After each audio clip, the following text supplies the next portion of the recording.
My 16-year-old sister accused me of stealing 400 Brazilian reals from her. My parents threw me out without asking anything. My grandfather's security video showed the truth at the family barbecue. I was 19 years old the first time I realized that my own family saw me as disposable. Not in the dramatic way of a rebellious teenager, not in the door-slamming style screaming, "You never understand me." No. I'm talking about actually disposable, like a chipped cup that nobody bothers to glue before throwing in the trash. My name is Amanda, and if you asked anyone in my family back then, they would probably say I was the responsible daughter, the reliable one, the girl who kept her grades high, worked part-time at the downtown coffee shop, and still managed to prepare dinner some nights a week because my mom and dad got home late from work. I didn't mind. I figured if I just stayed out of trouble, didn't make waves, kept doing the right thing, it would all be worth it somehow, you know? Like, maybe I wasn't the smartest or the funniest or even the favorite, but I was consistent. I was loyal, and that had to mean something. My younger sister, Melissa, was the opposite. 3 years younger, 16 going on 30.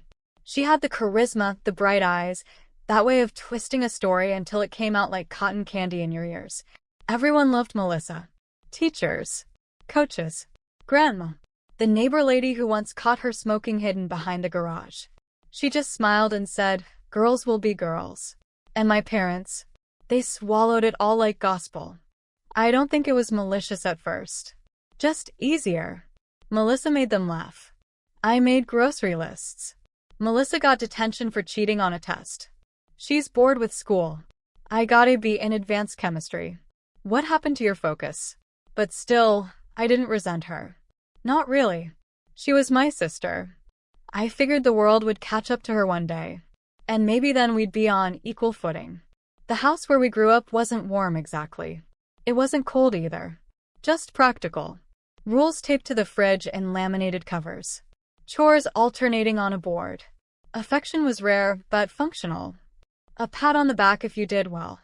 Not bad if you made the honor roll. I wasn't the type of girl who needed much. Just a little justice. A little trust. So when it happened, when the whole thing fell apart, I wasn't even angry at first. Just confused. Stunned, actually. Like I had slipped into someone else's life and couldn't find the script. It was on a Thursday. Early summer. I remember because the weather had finally warmed up and I had taken off my hoodie for the first time walking home from work. I was still in my blue and white coffee shop uniform, smelling of burnt coffee and steamed milk. I had barely gotten through the door when my mom came marching down the hallway as if she had been waiting for me to cross a trap. "Where is it?" she fired. I blinked. "Where is what?" "Don't play dumb." "The money. Melissa said you took it from her room." At first, I genuinely thought it was a joke. Like, maybe she had lost her allowance or something. But my mom's face was stone. Her arms crossed as if she was bracing for impact. "Mom, I just got off work. I haven't even been home since this morning. Don't lie to me, Amanda."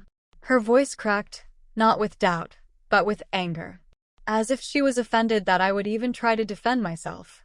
She said she had 400 Brazilian reals saved from birthday and Christmas. "It's gone. And your purse was in her room this afternoon." I looked at her as if she had grown a second head. "What? Why would I be in her room? Maybe because you wanted money? You're stressed about college bills, aren't you?" The thing was, yes. I was. I had been accepted to a state university, but tuition was heavy and my coffee shop job barely covered my basic expenses. But the idea that I would go into my sister's room and steal from her? That I would wait until she wasn't home, sneaking around like a thief? "I didn't take anything," I said quietly. And that's when something in her expression hardened. As if she had already decided. As if I was no longer her daughter, but a threat that needed to be neutralized. My father arrived a few minutes later, still in his suit from work. She briefed him quickly, and just like that, the jury was formed. Without questioning Melissa. Without checking the rest of the house. Without asking me anything beyond that first outburst. Just, "You need to leave," my father said. I looked at him, waiting for the "just until we sort this out," or "just for tonight." But he didn't add anything. "Are you serious?" My voice cracked worse than I expected. "You're kicking me out because of a lie? You've been distant lately." irritable. This kind of behavior doesn't come out of nowhere. Dad, I didn't do anything. He didn't waver. Then maybe spending the night somewhere else will help you think about it. I didn't scream. Didn't beg. Just went to my room in a trance, grabbed my backpack and my phone, and left. It wasn't until I was halfway down the block that I realized I had no idea where I was going. No close friends nearby. No extra keys to anyone's house. Just an old car that had battery problems and a crumpled 10 Brazilian reals bill in my pocket. So I walked. 4 hours. Eventually, I ended up in a downtown plaza, leaning on a bench with my hoodie pulled tight and my stomach growling. I don't think I slept more than 10 minutes straight. The dim light from the lampposts, the occasional barking of some stray dog, the constant shuffling of footsteps, it all blended into one long and empty stretch of time. Every time I closed my eyes, I saw my mom's face. My father's silence. Melissa's smug little smile as she stood behind them during it all, not saying a word. I waited 3 days before going back. 3 full days of silence. No messages. No missed calls. Not even a "where are you" from anyone. When I finally walked through the front door again, pale and hard and cracked inside, they barely looked up from the TV. That should have been the end. But it wasn't. Because 4 weeks later, we had a family barbecue. Grandma's 65th birthday. Everyone was there. Cousins, aunts, uncles, the whole party. And that's when Melissa, in front of half the family, decided to tell the story. Not with shame, not with guilt, but as if it were a joke. "You guys should have seen Amanda's face when Mom kicked her out," she laughed. "All because of some fake 50 Brazilian reals bills I printed for a prank." I didn't think they would actually believe me. I froze mid-step, holding a plate of potato salad. My heart started beating so loud I couldn't hear the rest of the conversation. Blood drained from my face so fast I thought I was going to faint. And Melissa? She just kept laughing, as if it were some harmless childhood memory. And that's when I saw Grandpa. Quiet, stoic Grandpa. Standing right behind Melissa, holding something in his hand. Something black. Rectangular. Familiar. A security camera DVR. And suddenly, it wasn't me who was trembling anymore. It was Melissa. Because she didn't know that Grandpa had installed cameras in the house when he came to fix the fence 3 months ago. Or that one of them pointed directly at the hallway outside our bedrooms. I didn't say anything immediately. Just stood there, paper plate in hand, heart pounding in my ears, watching Melissa's face change as she saw Grandpa behind her. First came confusion. Head tilted. Eyebrows raised. Then recognition. Then something darker. Fear. Regret. Maybe even guilt. But it passed too quickly. The smirk returned, and she tried to laugh. "Oh, come on, Grandpa," Melissa said, voice trembling. "Don't tell me you're still messing with that fence camera thing." Grandpa didn't respond. He just took a step forward, placed the DVR on the patio table like it was a loaded weapon, and said calmly, "I think it's time we watch something." The conversation died around us. Cousins went quiet. My Uncle Pedro paused mid-bite. Even my mom, who had been bragging about Melissa's math trophy to Aunt Carla, turned with a polite and confused smile. "Dad, what are you doing?" she asked. Grandpa didn't look at her. "I was checking the wiring a few months ago. I installed a camera to watch the entrance after the neighbor's car got keyed. I didn't intend to capture anything else. But it's all here." The silence was suffocating. I didn't move. My hands had gone cold. Melissa tried again. "It was a prank. Just a joke. We've moved past this. Amanda's fine, isn't she?" She looked at me as if I should save her. As if I would laugh along and let her off the hook. But I couldn't even look in her eyes. I was stuck in the moment. I spent 3 nights on a cold plaza bench with nothing but a juice box from the vending machine and the sound of strangers coughing in the dark. I was reliving every second of standing in that hallway while my parents looked at me like a stranger, like a criminal. Grandpa pressed play. The image on the screen was grainy, black and white, but clear enough. The camera showed the upstairs hallway. My backpack was leaning against the wall, exactly where I had left it before work that day. Then Melissa appeared. In pajamas. Messy hair. She tiptoed toward her room, looked around, unzipped my purse, grabbed one of the fake bills from a drawer in her room, and put it inside. She looked directly at the hallway, toward the camera, and smiled, then went back to her room as if nothing had happened. Grandpa didn't say a word. Just let the silence stretch. The weight of it settled over the entire party. You could practically hear the collective shift, as if everyone's mental image of Melissa had just toppled over and cracked. Melissa's voice was small. That's not what it looks like. But it was exactly what it looked like. I should have felt vindicated. Should have felt triumphant. Instead, I felt empty. As if the damage had already been done and no amount of "I told you so" could fix it. My mom's face went pale. My dad's jaw tightened. But he didn't say anything. Not to me. Not yet. The barbecue ended after that. People left early. Grandpa put away the DVR and left, without another word. Melissa disappeared into the house. And I just stood there on the back deck for a long time, trying to decide whether to scream or cry or laugh like a lunatic. But that wasn't the breaking point. Not yet. That came later. Things didn't go back to normal. Not really. There were awkward, stiff apologies. My mom said things like, "We didn't have the full picture," and "You should have said something before." My dad muttered something about work stress. But none of it hit the mark. None of it reached that part of me that had frozen the night they closed the door in my face. Melissa wasn't punished. Not really. She was grounded for a week. But that just meant no Netflix. No family gathering. No forced apologies. She didn't even seem sorry. In fact, she started acting like she was the victim. As if she was the one who had been betrayed because Grandpa had spied on her. And my parents, they just wanted it to go away. Swept under the rug like everything else. "We need to move forward," my mom said one night at dinner, without looking in my eyes. As a family. But the damage had already dug deep. They didn't notice how quiet I got. How I stopped coming home right after work. How I spent hours at the library or wandering aimlessly through the mall just to avoid going home. They didn't notice when I lost weight, when I started skipping meals, when I refused every attempt at small talk. They only noticed when I started fighting back. One night, about a month later, Melissa walked into my room without knocking. She threw a rolled-up sock at me, smiling as if we were friends again. "Hey, I need your laptop. Mine died." I didn't look up from my desk. "No." She huffed. "Dude, come on. Just for an hour." I turned slowly. "You want my laptop?" The girl who framed me and got me kicked out of the house. She rolled her eyes. "Are we still on this?" That was it. I stood up. "Get out." She raised her hands, mocking. Okay, geez." She backed out of the room, but not before muttering, "Still acting like a martyr, huh?" That night, I locked my door for the first time. The next day, I changed the password on everything. Stopped leaving my phone unattended. Started keeping my backpack with me at all times, even inside the house.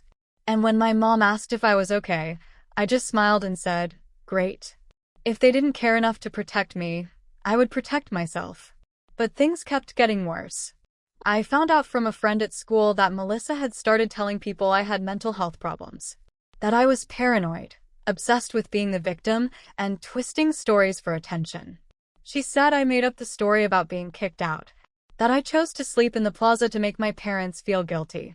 She even showed people the security footage, but only part of it. Just enough to make it look like a misunderstanding. She claimed it was an experiment for a psychology project. That I overreacted. That Grandpa took it out of context. My reputation took a hit. Teachers treated me strange. Friends distanced themselves. One even asked me if I was off my meds. That's when the anger finally caught up to the pain. Because they didn't just ruin a weekend. They didn't just throw me out of the house. They let my name rot in public. Let her spin lie after lie until I didn't even recognize the person people thought I was anymore. But the worst came the night I overheard a conversation I wasn't supposed to hear. I was passing by the living room when I heard my father's voice, low and sharp. I stopped right behind the wall. "I'm not saying we should ignore it," he said. "But Melissa's track record matters. She has a real shot at a scholarship, and we can't let one stupid prank ruin that." My mom sighed. "I know. But Amanda's so cold lately. Like she wants us to suffer." My father's voice turned bitter. "She's always been dramatic. Remember the science fair in 6th grade?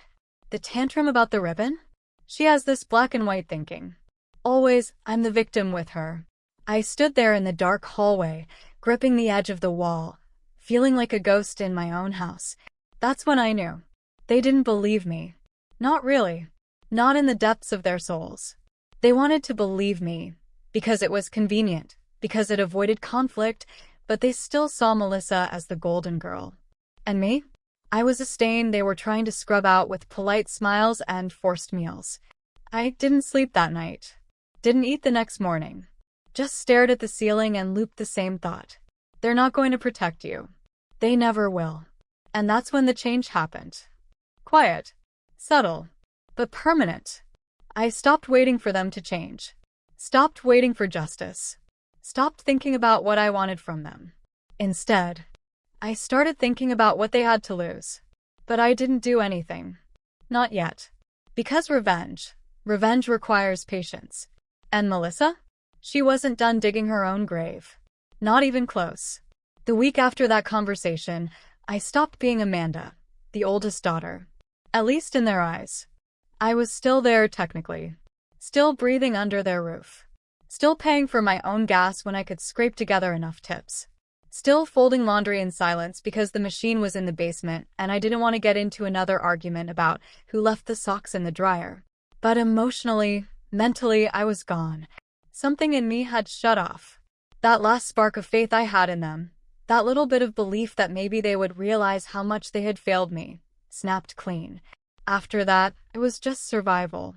Eyes forward. Mouth shut. Head down and hands clean. For the first time in my life, I stopped trying to prove myself. I no longer wanted their approval. I didn't want them to like me or believe me or applaud when I did well. I wanted distance. Space. An exit. And that's when the fall really began. It came slowly. Quietly. Like a leak in the ceiling you don't notice until it's warped the entire floor. It started with school. My grades dropped, just a little at first. I had always been an A student, the type who checked homework twice and arrived early for tests. But suddenly I didn't care. Couldn't focus. I'd sit in class staring at the whiteboard, watching the letters blur into static. Teachers noticed. Some pulled me aside, asked if everything was okay. I said yes. They nodded and moved on. Then came work. I started showing up late, missing shifts, forgetting to clean tables or restock napkins. My manager, Sonia, an older woman with bad knees and a permanently exhausted voice, tried to give me chances. She liked me, or at least used to like me. But eventually, even she had to let me go. "We're not getting the same Amanda as before," she said, patting my shoulder as if she felt sorry. I nodded, left my badge on the counter, and walked out without a word. I didn't tell my parents I was fired. Didn't want to give them another reason to pretend they were disappointed in me. Not that they asked. As long as Melissa was doing well, captaining the debate team, winning speech competitions, flashing that charming smile, they didn't care what shadows I was disappearing into. I hit rock bottom a few weeks later. No job. No money. No friends who hadn't swallowed Melissa's version of things. One afternoon, I found myself sitting in the parking lot of an abandoned gas station, staring at half a sandwich I couldn't afford, wondering if this was it. If this was what the rest of my life was going to look like. And then something strange happened. My phone vibrated. It was a message. From Grandma. "Are you free this weekend? Could use help with the farm." The farm. It was an old, kind of falling apart place about an hour from the city, hidden among trees near a lake. Grandma used to take me there every summer when I was little. Boat rides. Bonfires. Stories about the stars. It hadn't been mentioned in years. I stared at the screen for a long time, then typed back one word. Sure. That weekend changed everything. Not overnight. Not in some dramatic life-changing way. But it was the first time in months I felt like someone actually saw me. Grandma didn't ask questions. Didn't pry, didn't pity. She just handed me a toolbox and pointed to a broken gutter. "I need a second pair of hands," she said. "You still know how to climb a ladder?" I nodded and got to work. We spent the entire weekend fixing things. Cleaning the basement. Sanding the porch. Dragging branches off the driveway. At night, we sat by the fire with mugs of hot chocolate and the sound of crickets filling the silence. She didn't ask about Melissa. Didn't mention the barbecue. But she said this. You don't owe forgiveness to anyone just because you share the same last name. I didn't respond. Just nodded slowly, staring at the flames. It was the first time I felt like my anger wasn't a burden. Like maybe I wasn't crazy. Like maybe I had the right to feel betrayed. That Sunday, before I left, Grandma handed me a thick envelope. It's not much, she said, but it's enough to get the wheels moving. Inside was 800 Brazilian reals in cash, a list of local job openings she had circled in the newspaper, and a copy of the key to the farm. I want you to fix this place up. Use it. Stay here on weekends if you need to. Just build something for yourself. Away from them. I almost cried. Instead, I said thank you, and meant it more than I had meant anything in years. That was the beginning of the rise. I applied to 3 jobs that week. Got interviews at 2.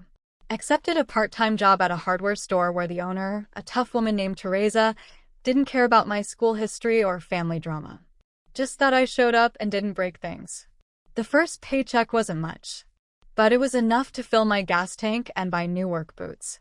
I started spending weekends at the farm, cleaning, painting, replacing broken windows one by one. I'd bring my own food, make my own meals, sleep in my own bed. It wasn't fancy, but it was mine. I started reading again. Books I actually liked. Psychology, philosophy, home repair manuals. I even started writing in a journal, something I always thought was stupid until I realized how much of my life I had been bottling up. The journal became a safe place, a map of where I'd been and where I wanted to go. And slowly, things started falling into place. I enrolled in a community course on construction technology. Something practical. Something I could do with my hands. I got in. Started night classes. Studied late by candlelight when the power flickered at the farm. Nobody knew. Not my parents. Not Melissa. I didn't tell them because I didn't need them to know. This was mine. Back home, things were tense. My mom kept trying to pretend everything was normal. Asked how school was going without having any idea I wasn't in the same program anymore. My dad barely spoke to me. And Melissa? Melissa had slipped back into her usual smug rhythm. Except now there was an edge to it. A tremor in her confidence. Like she knew something had changed, but couldn't put her finger on what. I didn't argue. Didn't snap back. Let her believe I was still broken. Still bitter. Still stuck in the shadow she thought she cast over me. But I was watching. Listening. And what I heard changed everything. It was late one night. I was in the kitchen, heating up leftovers, when I heard Melissa on the phone in the living room. Her voice was low, but the walls in our house weren't exactly soundproof. Yeah, but if I say she threatened me, Melissa was whispering, they'll have to take it seriously. She already has the reputation. I just need someone to confirm. Pause. No, I'm not lying.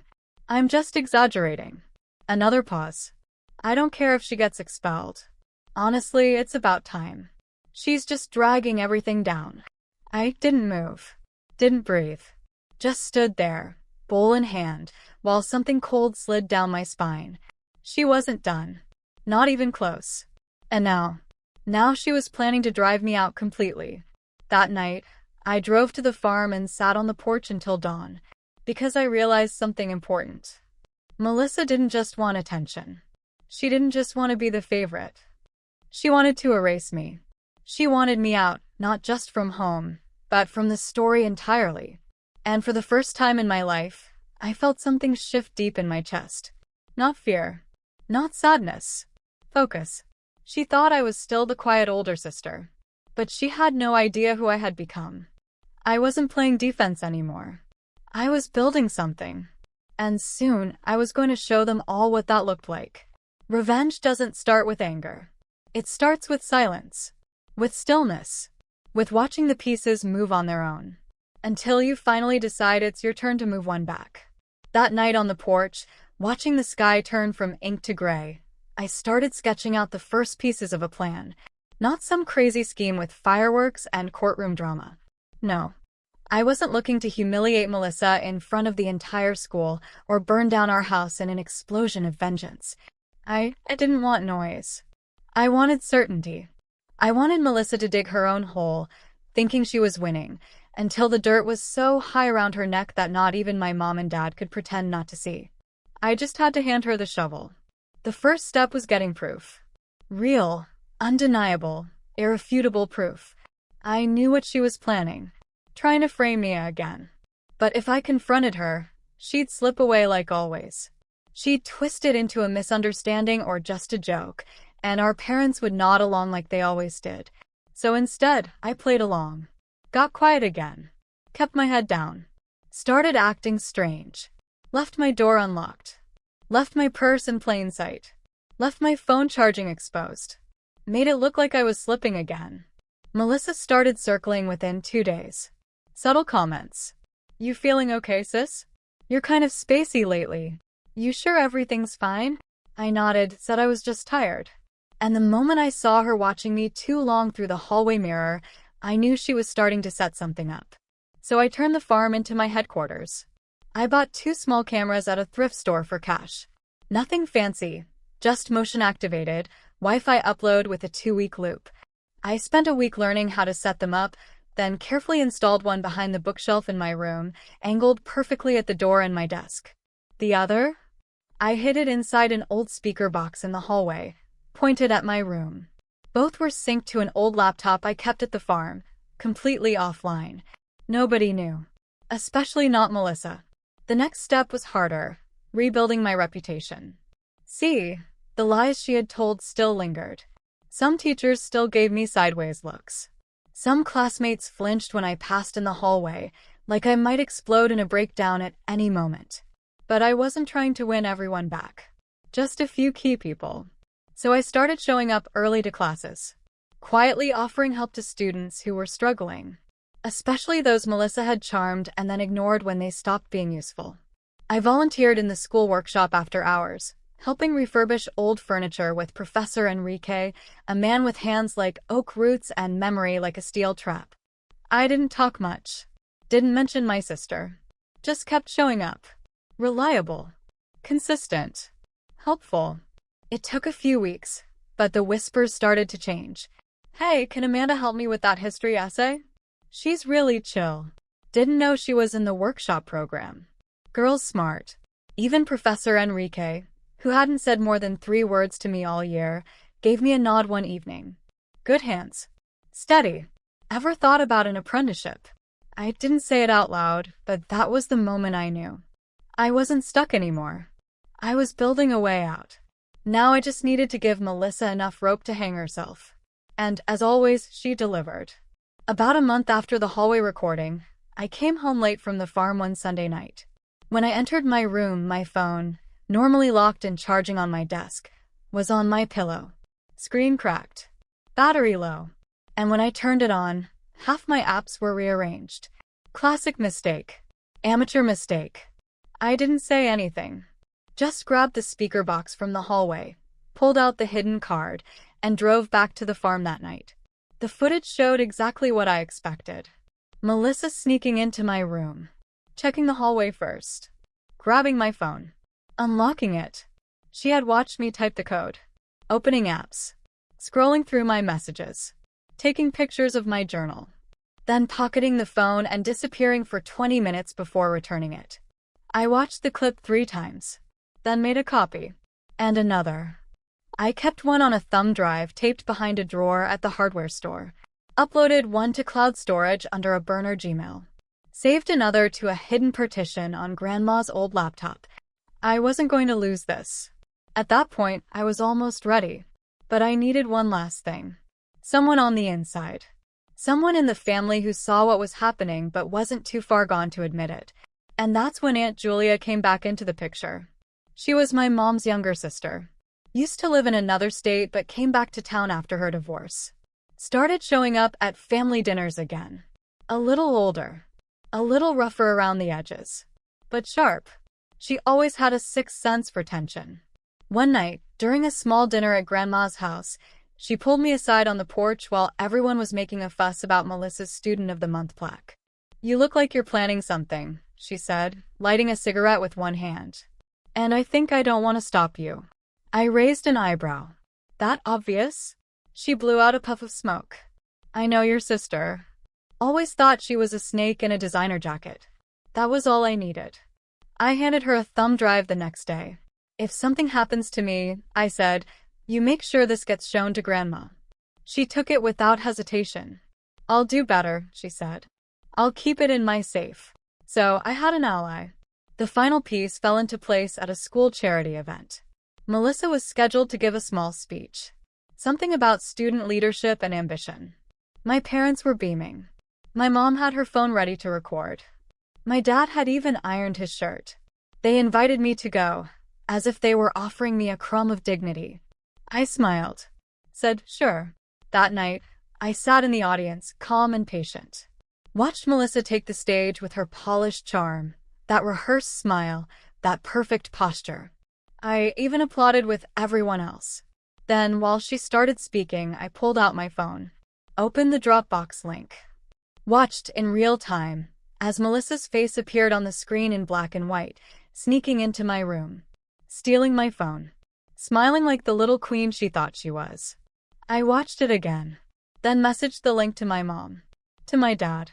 And to every teacher Melissa had mentioned by name in her application essays. Then I turned off my phone, leaned back in my chair, and listened to her talk about integrity. It was almost poetic. And I wasn't done. Because that wasn't the revenge. That was just the ignition. The explosion was coming next. I left before the charity event ended. Not because I was scared. Because I had already won. I slipped out of the auditorium right when Melissa hit the climax of her speech, some canned metaphor about rising together like a tide of ambition, and walked through the cool night air to my car. The key to the farm was in my pocket. The engine purred to life. And as I pulled out of the parking lot, I could already feel it beginning. The shift. It's a strange thing, knowing you've lit the fuse. That any minute now, the life someone built on lies is about to go up in smoke. And you won't have to raise your voice, throw a punch, or even be in the room when it happens. All you have to do is wait. The first explosion hit the next morning. I woke up at the farm, birds singing as if they hadn't just witnessed a social nuclear detonation. I made coffee, took a shower, and sat on the porch in flannel and boots while I checked my email. 7 unread messages. 3 were from teachers. 1 was from Principal Salgado. Each message had the same undertone. We need to talk about what we saw. Apparently, not long after Melissa's speech ended, my mom's phone had vibrated during the applause. She had opened the video in plain view of the parents sitting next to her. Word spread quickly. Someone, a teacher's friend, I think, projected the clip on the whiteboard during cleanup. Melissa didn't even make it off school grounds before the whispers started. By morning, the video was everywhere. Teachers, students, scholarship committees. Even the student council Discord server, where someone posted it under the caption, Student of the Month caught acting like spy movie villain. Melissa didn't go to school that day. Not the next. Not the one after.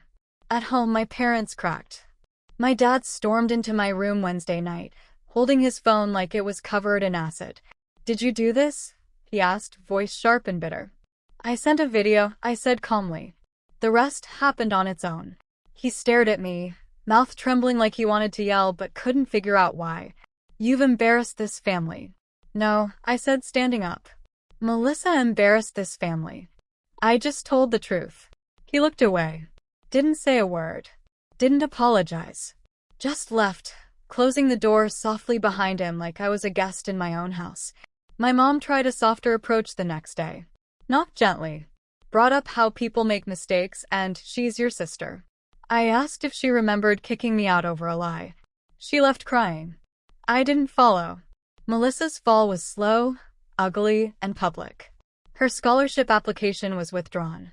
Her student council position was revoked. The school board launched an ethics investigation, which was a fancy way of saying, we're finding a way to distance ourselves from this mess. Her friends abandoned her. Her social media turned into a battlefield. Half, leave her alone. Half, wow, what a manipulative sociopath. But the worst came when Grandma found out. Aunt Julia handed her the original footage and the full audio of Melissa's hallway conversation.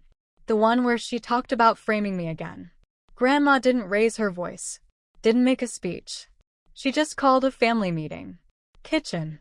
Sunday. No excuses. Everyone showed up. My mom. My dad. Melissa. Me. Aunt Julia sat at the end of the table, sipping coffee with one eyebrow raised like she was watching a live true crime episode. Grandma stood up. "I'm not here to mediate," she said, voice low and firm. "I'm here to set things straight." She plugged in a thumb drive. Played the video again, this time on the living room TV. The full version. The hallway footage. The bedroom footage. The audio of Melissa conspiring to defame me. Everything. Nobody spoke.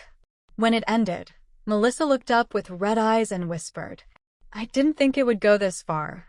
Grandma stared at her. "You made it go this far." Then she turned to my parents. "You too," she said, pointing. "You owe Amanda more than an apology. You owe her your respect." My dad flinched like he'd been slapped. My mom broke down in tears. From now on, Grandma continued, "You can't pretend this didn't happen. You can't sit on the fence. Either you own up to what you allowed, or don't speak to me again." It was the only time I'd ever seen her furious. And yet, she never raised her voice once. Just stared at them. And for the first time, they had nothing to say. That night, I packed my things. Not in anger. Not in exile. Just done. Grandma had already offered to let me stay at the farm full-time. Aunt Julia even offered her guest room if I wanted something closer to town. But I didn't want pity. I just wanted space. Before I left, my dad stood in the doorway, awkward and stiff. "We weren't trying to hurt you," he said. I shrugged, slinging my bag over my shoulder. "But you did." He lowered his head. "What happens now?" I looked him in the eyes. "I live my life. You live yours." And then I left. Life got quiet after that. Peaceful even. I got a full-time job working construction with Professor Enrique's brother. Started saving money. Took night classes. Learned how to build walls. Lay bricks. Pour concrete. Real things, solid things. Things that stayed where you put them. Things that couldn't be twisted by someone else's lies. I kept fixing up the farm. Installed solar panels. Painted the deck. Built a fire pit in the back where I'd sit at night and stare at the stars, wondering how long it had been since I'd felt this free. Grandma visited every Sunday. Sometimes we talked. Sometimes we just sat. But she always brought coffee and left a 20 on the table for groceries.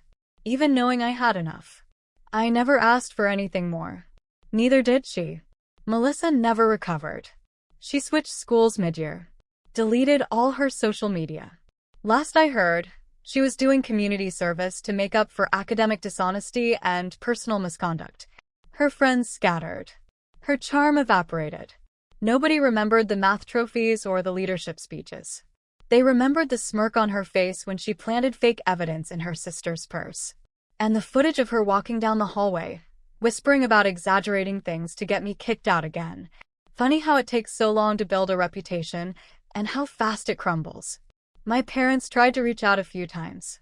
Text messages. Voicemails. Even a birthday card with a check and a note that said, "We're proud of you." I returned the check. Didn't return the call. Some bridges don't need to be burned. They collapse on their own. It's been a year now. I have savings. A certification in progress. A stable job. A pickup truck that doesn't die when it rains. A house with my name on the mailbox and a lock only I have the key to. I'm not angry anymore. Not bitter. Not broken. I'm just free. And I built this freedom with my own hands. From scratch. Without help. Without shortcuts. Without a family name carrying me. Just truth. Just determination. Just a quiet, steady climb out of the hole they pushed me into. But the story didn't completely end there. Because 6 months later, something unexpected happened. I was at the farm on a Saturday afternoon, sanding the frame of a new window I'd installed, when I heard the sound of tires on the dirt driveway. I frowned. Nobody came here without warning. Not Grandma. Not Aunt Julia. I wiped my hands and walked to the front of the house. It was Melissa. She was standing next to an old borrowed car, thinner than I remembered, hair pulled back in a messy ponytail, eyes red like she'd cried the entire drive here. She didn't speak immediately, just stood there, staring at the ground like she was gathering courage. I crossed my arms and waited. "I didn't come to ask for forgiveness," she finally said, voice hoarse. "Because I know I don't deserve it. And I know you don't owe me anything." I didn't respond, just kept staring. "I came because I'm finishing high school online now. Nobody talks to me. Mom and Dad barely look at me. And every time I try to convince myself it was all just a big misunderstanding." Her voice broke. "I see that video again. I see my own face. And I realize it wasn't a misunderstanding. I did that. I did all of that." She wiped her eyes with the back of her hand. "You don't have to forgive me. I just needed you to know that I understand now. What I took from you. How much I messed up your life. And I'm sorry it's not worth anything, but I am." The silence stretched between us like broken glass. Part of me wanted to feel triumph. Part of me wanted to feel anger. But mostly I just felt tired. And maybe, just maybe, a small fragment of relief. Because she finally saw. She finally understood. "I don't forgive you," I said calmly. "Not yet. Maybe never. But I heard you." She nodded, lips trembling. "That's more than I deserve." Then she turned and walked back to the car. Before getting in, she paused. "You built something incredible here," she said, looking around the farm. "You were always the strong one. I was just good at pretending." And then she was gone. I stood there on the porch for a long time afterward, watching the dust settle on the dirt road, listening to the birds return to their singing. I don't know if Melissa really changed. I don't know if she'll find a way to rebuild herself or if she'll keep carrying the weight of what she did for the rest of her life. But I know this: I don't need her validation anymore. I don't need her justice anymore. I don't need her to suffer for me to feel whole. Because I'm already whole. I already won. 3 years have passed since that day. I finished my certification. Got a full-time apprentice position with a respectable construction company. Learned carpentry, plumbing, electrical. Started taking small side jobs on weekends. Remodeling kitchens, building decks, fixing roofs. Real things, solid things. Things that stayed where you put them. Things that couldn't be twisted by someone else's lies. The farm became more than just a refuge. It became my home. My sanctuary. The place where I rebuilt myself stone by stone, board by board. Grandma passed away last fall. Peacefully in her sleep. She left the farm officially to me in her will, along with a letter that simply said, "You always knew how to build something from nothing. Keep building, my girl." I cried when I read it. But they weren't tears of sadness.